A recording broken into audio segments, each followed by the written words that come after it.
Halo, Assalamualaikum warahmatullahi wabarakatuh. Apa kabar Bapak Ibu guru sekalian? Pada kesempatan kali ini saya akan kasih rahasia sukses agar bisa lulus di ujian studi kasus UTBK PPG guru tertentu 2024. Tapi sebelum lanjut, saya mau teman-teman guru, Bapak Ibu guru untuk klik subscribe, like, dan bantu share ke sosial media biar channel ini makin berkembang dan saya makin semangat untuk membagikan hal-hal yang berkaitan dengan PPG guru tertentu maupun piloting di tahun 2024 ini. Baik Bapak Ibu guru, setelah ada pengalaman di tahap 1, banyak sekali kemarin yang gagal ya, bahkan sampai ribuan. Bayangkan dari 60 sekitar 60.000 lebih guru yang ikut, itu ada ribuan yang remedial terkait dengan studi kasus. Di angkatan 2 kalau saya tidak salah itu sekitar 90 ribuan, dan di angkatan 3 sekitar 190 ribuan peserta PPG guru tertentu tahun 2024. Nah, dari pengalaman kemarin katanya banyak yang tidak menyiapkan studi kasusnya. Jadi hal yang paling pertama yang Bapak Ibu guru lakukan untuk lulus di studi kasus ini, di refleksi ini, adalah dengan menyiapkan studi kasus terlebih dahulu. Persoalan benar tidaknya, yang penting ada studi kasus yang sudah dibuat ya. Untuk contoh studi kasus sudah saya berikan 2 video dan sudah saya kasih linknya. Itu hanya contoh ya Bapak Ibu. Usahakan Bapak Ibu buat yang terkait dengan masalahnya sendiri. Kenapa saya sering bilang seperti itu? Supaya Bapak Ibu mudah pahami, mudah menghafal, mudah mengingat, karena itu berhubungan dengan studi kasus yang terjadi atau pengalaman yang terjadi yang Bapak Ibu guru alami langsung di sekolah ya. Kalaupun ini juga yang jadi masalah, banyak guru yang katanya dia tidak tahu apa masalahnya, mereka tidak pernah menemukan masalah. Ini ada 2 pertanyaan, ada 2 kemungkinan ya. Mungkin guru ini sangat hebat dalam mengelola kelas, dalam mengelola materi pelajaran di sekolah, atau guru ini cuek, tidak tahu apa yang harus dilakukan supaya tidak peduli dan sebagainya. Nah, itu 2 kemungkinan yang bisa terjadi.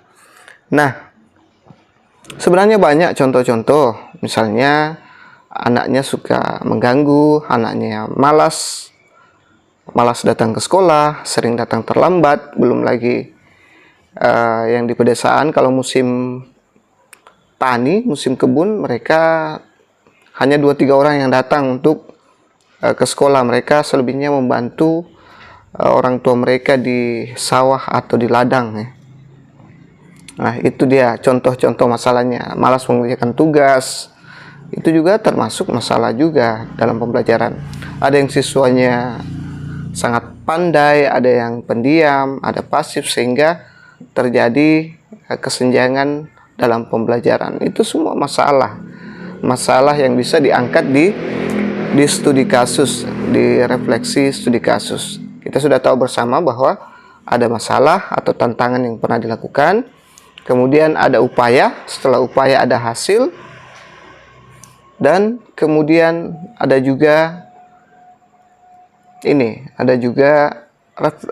semacam refleksi lah, pengalaman bermakna atau berharga yang didapatkan dari studi kasus itu sendiri. Baik Bapak Ibu, kita kembali ke yang remedial ini, yang ribuan orang remedial. Itu wajar-wajar saja. Salah satunya itu tadi, mereka tidak persiapkan studi kasus, mereka tidak tahu harus ngapain, kemudian tidak tahu studi kasusnya seperti apa, apalagi kalau malas buka-buka di YouTube ya. Padahal banyak sekali teman-teman kreator yang menyiapkan, memberikan contoh, ya cuman perlu dimodifikasi lagi. Tapi saya harapkan Bapak Ibu guru yang dapat di YouTube, usahakan ditiru saja ya, jangan disamakan dengan kata-katanya. Bayangkan kalau ada 1000 orang yang ambil itu, yang punya saya misalnya, yang 2 studi kasus itu diambil, langsung dipakai semua. Itu bisa fatal nanti ya, kalau sampai ribuan orang yang pakai itu. Saya kasih itu untuk teman-teman lihat dan tiru. Belum lagi, nah ini untuk beberapa teman yang sudah menyiapkan studi kasus, mereka susah ngehafalnya, katanya panjang, apalagi yang sudah berumur 40 tahun ke atas itu sudah lambat loading Bapak Ibu guru. Sudah lambat loading untuk menghafal 500 kata. Makanya saya kemarin bilang sebaiknya studi kasus itu jauh-jauh hari disiapkan. Disiapkan, kemudian di print. Kenapa harus di print? Karena kalau cuma lewat HP itu bisa jadi tidak fokus, atau lewat laptop bisa jadi tidak fokus, karena kalau orang malas buka laptop tidak dibaca lagi. Kalau beda dengan di print, kapan mau baca ambil, kapan mau baca ambil, tidak perlu harus buka laptop ya. Kemudian kalau pakai HP itu kendalanya adalah banyaknya gangguan, susah fokus ya. Ada notif masuk Facebook, buka Facebook, tidak sadar scroll sampai beberapa jam ya. Akhirnya studi kasus terlantarkan. Nah, itulah gunanya kenapa saya suruh print studi kasusnya Bapak Ibu guru. Kemudian yang terakhir adalah banyaknya teman-teman guru yang sudah siap, studi kasusnya ada, kemudian sudah dihafal, tapi kurang lincah lagi dalam mengetik ya. 30 menit itu waktu yang sangat sebentar ya, kalau kita tidak lincah mengetik. Beda kalau kita lincah itu lumayan lama.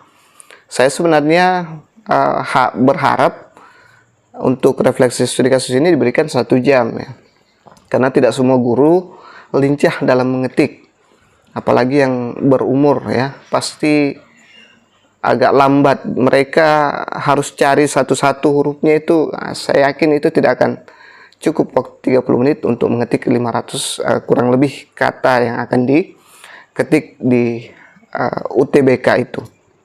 Nah, jadi saran saya yang sudah menyiapkan studi kasusnya sudah siap, dihafal, dibawa saja kemana-mana, di print, dibawa ke tempat tidur, ke dapur bisa, atau bapak-bapak lagi ngajar bisa sambil baca studi kasusnya, lagi istirahat bisa baca lagi. Harus diulang ya. Menurut penelitian 40 kali diulang itu pasti sudah ada yang tinggal. 40 kali diulang, dibaca itu sudah ada yang tinggal. Makanya saya sarankan untuk rajin diambil, rajin dibawa saja kemana. Itu Bapak Ibu guru, kuncinya untuk menghafal, apalagi di usia-usia yang sudah tidak muda lagi. Nah, kalaupun semua langkah-langkah itu sudah kita terapkan, sudah kita lakukan, dan hasilnya alhamdulillah kita remedial, jangan takut, jangan ragu, jangan was-was.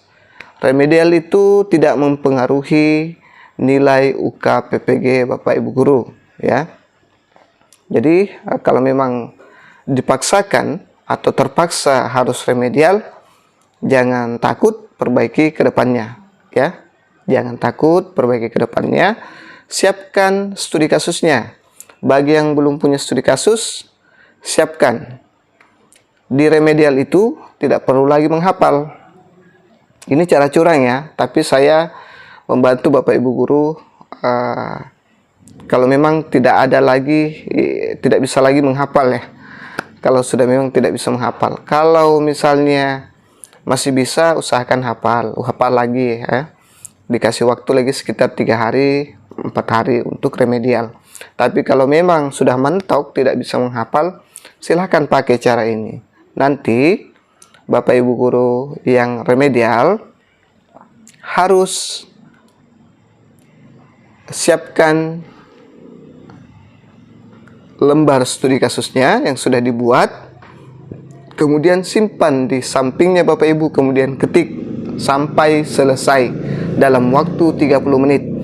Kenapa saya suruh simpan tanpa perlu hafal? Karena di remedial itu tidak ada lagi yang namanya pengawasan melalui Zoom. Jadi tidak ada lagi pengawasan melalui Zoom. Tinggal Bapak Ibu guru login saja, kemudian kerjakan studi kasus 30 menit itu. Jadi kita bisa lihat teks studi kasus yang sudah kita siapkan dari kemarin yang tidak bisa dihafal itu ya. Jadi disimpan saja di sampingnya baru diketik.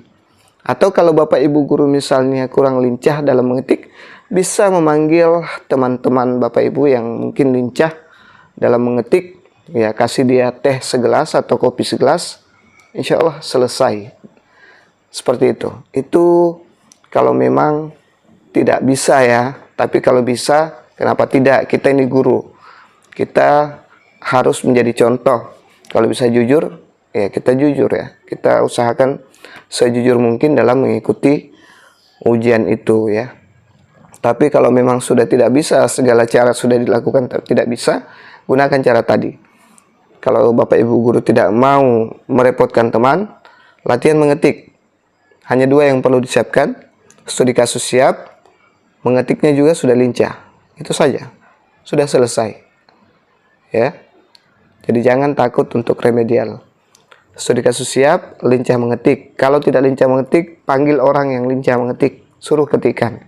Tidak masalah. Oke? Itu saja dulu yang sempat saya share pada kesempatan kali ini. Mudah-mudahan bermanfaat. Tetap semangat Bapak Ibu guru sekalian.